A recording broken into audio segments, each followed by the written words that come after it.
जरा नवीन बाबू को कहीं खड़े कर दीजिए और उनको बिना कागज लिए उनको कहिए कि आप उड़ीसा के जिलों के नाम बोलिए और जिलों के कैपिटल के नाम बोलिए।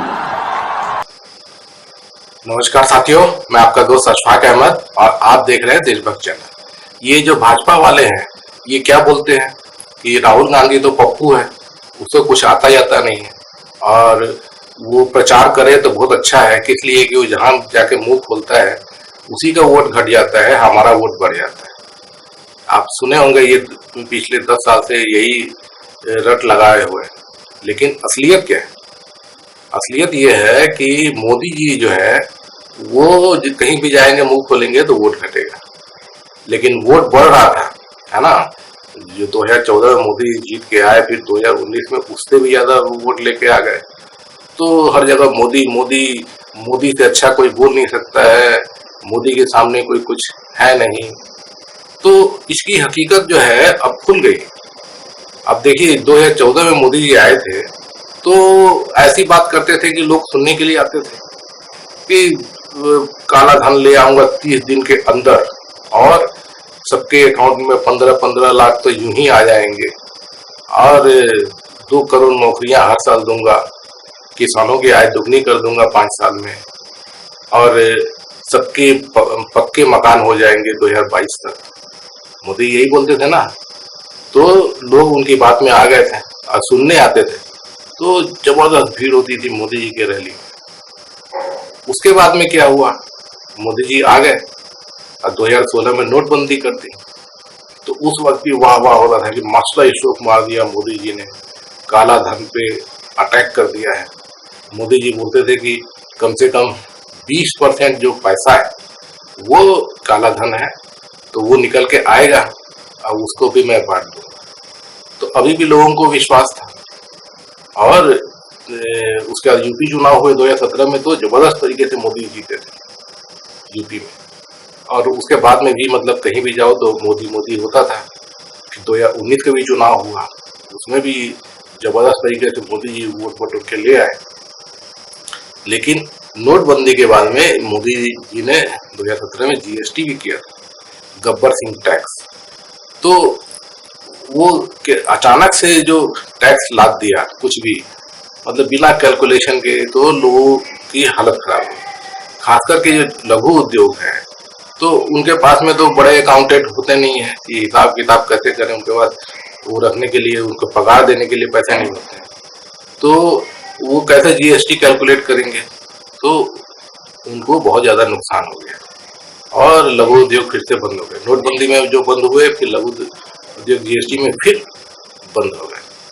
और उसके बाद में फिर मोदी जी ने 2020 में क्या किया, लॉकडाउन कर दिया, पूरा देश को ताला लगा दिया। और उसके बाद में फिर वही हाल हुआ, क्योंकि जब लोग घरों के अंदर बंद हो गए, काम वाम नहीं कर सकते हैं, तो फिर छोटे उद्योग कैसे इसकी मार झेलेंगे। बड़े उद्योग तो सरवाइव कर जाएंगे, छोटे उद्योग फिर से मारे गए। तो इस तरीके से नौकरियां जो हैं, लघु उद्योग खत्म हो गए तो नौकरियां खत्म हो दी गई, तो बेरोजगारी चरम पे आ गई। कहा मोदी जी 2 करोड़ नौकरियां हर साल दे रहे थे, यहाँ हर साल 2 करोड़ नौकरियां बंद होती जा रही। तो ये सब जो मोदी जी ने किया, इसका कौन भुगतेगा? तो जनता भुगत रही है। और उसके बाद से मोदी जी जो है तो उनकी पॉलिसी देखिए, तो जीएसटी हर जगह लाद दिया है। अब क्या हुआ कि ये सब चीजों की वजह से जो पर्सनल इनकम टैक्स है वो लोगों के घट गए। तो सरकार को जो आय होती है, जिससे सरकार चलती है, तो उनकी आय घट गई तो सरकार कैसे चलेगी। तो मोदी जी ने गब्बर सिंह टैक्स सब चीज पे लगा दिया, खाने पीने से लेके हर चीज पे। तो महंगाई बेतहाशा बढ़ती चली गई। पेट्रोल डीजल गैस पे भी इतना ज्यादा लाद दिया है कि जो पेट्रोल 55 रुपये आता था तो 100 पार हो गया। डीजल जो है वो 40 रुपये आता था तो 90 पार हो गया। जो सिलेंडर होता था तो भले ही उसका दाम जैसे सिलेंडर 2014 में भी 1100-1200 होता था, लेकिन सब्सिडी मिलती थी, हर आदमी को सब्सिडी मिलती थी, अमीर हो गरीब हो। तो वो मोदी जी ने सब्सिडी बंद कर दी। तो नतीजा ये है कि आज सिलेंडर जो है 1100-1200 का आता है, कोई सब्सिडी नहीं। और पहले जो होता था सब्सिडी की वजह से 400 रुपये 450 रुपये सिलेंडर मिलता था यूपीए के जमाने में। तो हर तरह से मार पड़ी है गरीब जनता, क्योंकि टैक्स जो है वो कौन दे रहा है? तो गरीब जनता दे रही है। कुछ भी सामान खरीदती है गरीब जनता तो वो मोदी जी उस पर टैक्स ले लेते हैं। अब जैसे किसी की आय करीब 10,000 रुपया खर्चा है साल महीने का, तो करीब कम से कम मतलब 1,000 रुपये तो मोदी जी उसके जेब से निकाल दे रहे हैं ना, गब्बर सिंह टैक्स लगा के। तो इसका असर तो पड़ेगा ना, मार पड़ती है। तो ये सब चीजें हैं। तो मोदी जी जो है, जो जादू मोदी जी का चलता था, तो वो उसी वजह था कि जुमले फेंकते थे। तो जुमले कब तक चलेंगे? तो अब जुमले चलते नहीं है। अब मोदी जी वो सब विकास की बजाय राम मंदिर बना रहे हैं। तो ये सब जो नोटबंदी और ये सब किया था वो सब कर रहे थे। तो जनता जो है वो आखिर में उकता गई और उनको अब मोदी जी से कोई उम्मीद नहीं रही। तो अब मोदी जी अब जाके जुमले अब उतने फेंक नहीं पाते हैं, क्योंकि घिर जाते हैं। सवाल अब पूछते हैं लोग कि 10 साल हो गए, आप तो यही सब बात करोगे कि 5 ट्रिलियन इकोनॉमी हो गई, तो डंका बज रहा है, विश्व गुरु बन गए हैं। हमारी हालत तो खराब कर दिया ना, हमारा घर चलाना मुश्किल है, लोग कर्जा ले लेके घर चला रहे। तो मोदी जी का जो बोलने का जो अगर देखा जाए तो मोदी जी तो अनाप शनाप बकते हैं, कितनी गंदी भाषा बोलते हैं।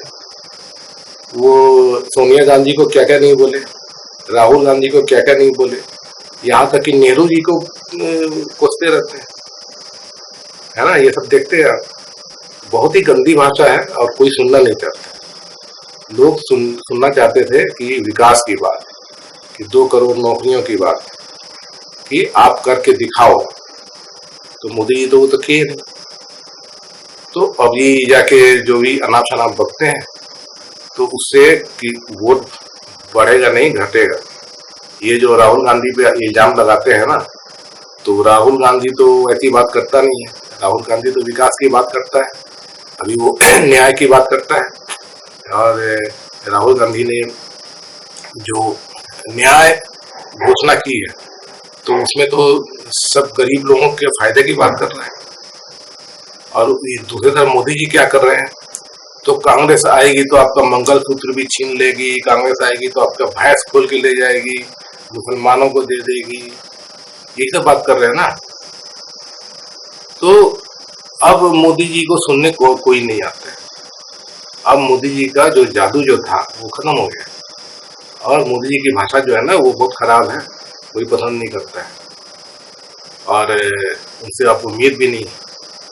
तो मोदी जी अब समझ लीजिए कि इतिहास की चीज बन चुके हैं, क्योंकि ये जो चुनाव हो रहे हैं तो मोदी जी हार रहे हैं, अब बहुत बुरी तरह हार रहे हैं। विपक्ष की, कांग्रेस की एक तरफा जीत हो रही है हर जगह। तो मोदी जी अभी ऐसा अनाप शनाप बकते रहेंगे तो वोट तो घटेंगे ना, बढ़ेंगे थोड़ी।